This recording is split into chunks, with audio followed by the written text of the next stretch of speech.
Bonjour à tous et à toutes, je suis ravie de vous retrouver pour cette nouvelle capsule. J'espère que vous allez bien. Aujourd'hui, nous allons essayer de comprendre de quoi pouvons-nous avoir faim. Sommes-nous de libres mangeurs ou sommes-nous conditionnés?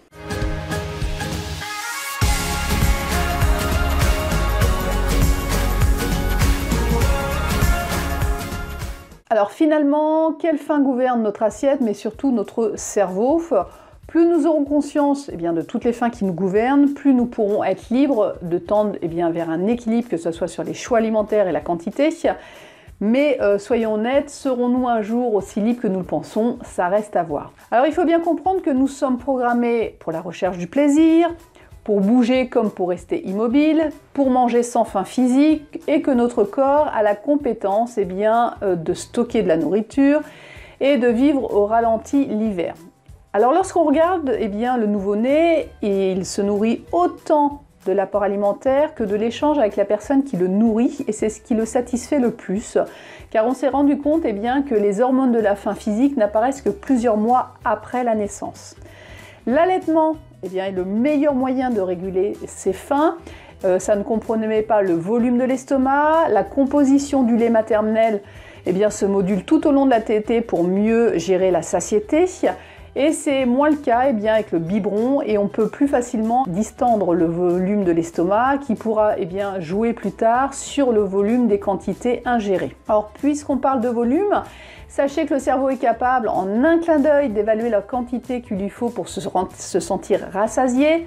Le cerveau sait par avance qu'il peut atteindre la satiété avec le volume qui se trouve dans son assiette.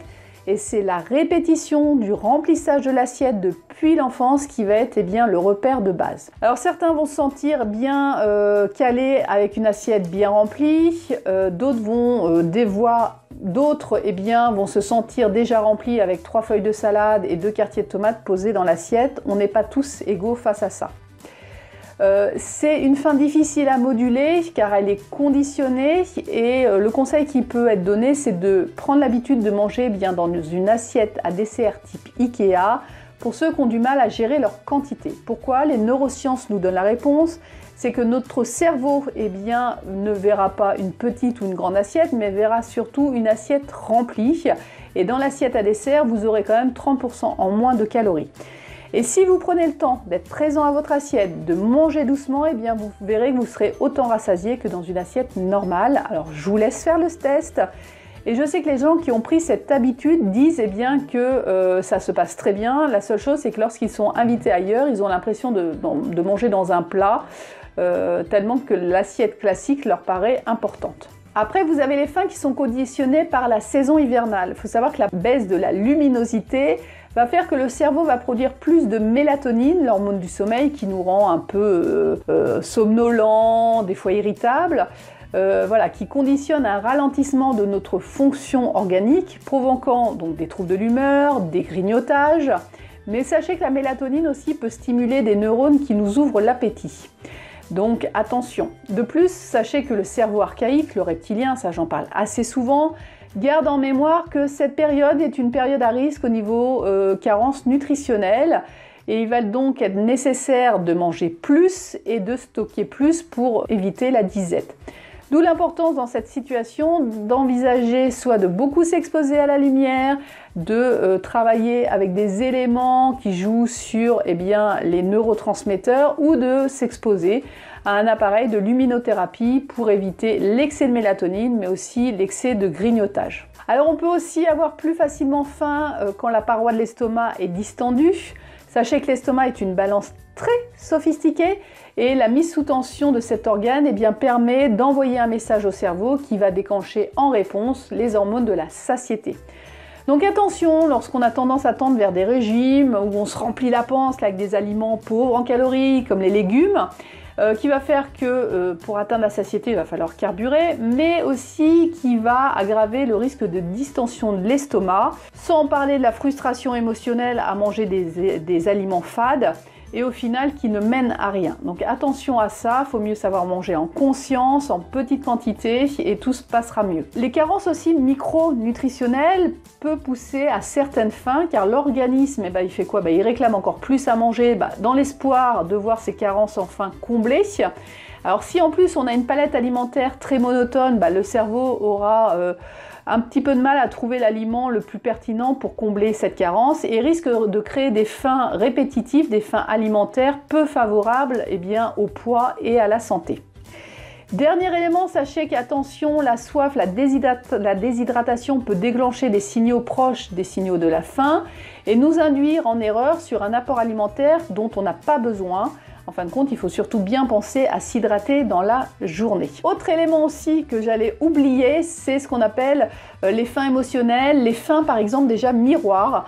Sachez qu'on peut avoir certaines faims à cause de nos neurones dits miroirs qui nous poussent inconsciemment à imiter les gens avec qui on est en empathie, comme vous savez, la fameuse histoire du bâillement. C'est une façon d'être en lien, d'être accepté, et donc il est bon de s'interroger sur les signaux de la faim physique pour savoir s'il est encore valable de continuer à manger quand vous êtes en réunion de famille, d'amis, mais aussi de se rassurer que même si on arrête de manger avant les autres, on reste en contact avec eux. Donc il peut être bon quand on a cette difficulté-là de se demander quel était le lien émotionnel à la personne qui nous nourrissait lorsque nous étions petits. Est-ce que on a une peur d'être rejeté ou abandonné? Nos faims émotionnelles, elles font aussi référence à nos expériences antérieures, agréables ou désagréables, et c'est un moyen de se réconforter, de se faire plaisir, de obtenir une récompense, de remplir un vide.